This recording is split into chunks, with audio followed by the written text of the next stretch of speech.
ચાલો જાણીએ આપણા શરીર એક અદ્ભુત યંત્ર વિશે. લેખક રમેશ બિજલાની, અનુવાદક આશા રાવળ. આપ સાંભળી રહ્યા છો શાબ્દીના સ્વરમાં. ચેતાતંત્ર, નર્વસ સિસ્ટમ. આપણું મગજ એ કદાચ આપણું સૌથી અદ્ભુત અંગ છે. મગજના કારણે જ વિચારી, યાદ રાખી, અનુભવી અને શીખી શકાય છે. કમ્પ્યુટરને માણસે જે શીખવ્યું હોય તે કરી શકે છે અને માણસ કરતાં વધુ ઝડપથી કરી શકે છે. જો કે તે માણસે શીખવ્યું હોય તે જ યાદ રાખી શકે છે. તે પોતાની મેળે વિચારી, અનુભવી કે શીખી શકતું નથી.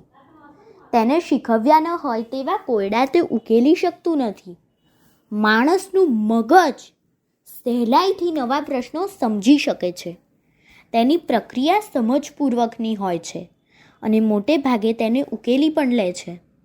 પ્રાણીઓ પણ મગજ ધરાવે છે, પણ બીજા કોઈ પણ પ્રાણી કરતાં માણસ વધુ સારી રીતે વિચારી અને સમજી શકે છે, કારણ કે માણસનું મગજ શ્રેષ્ઠ છે. વધુ જાણકારી માટે આવતા પોડકાસ્ટમાં સાંભળીએ.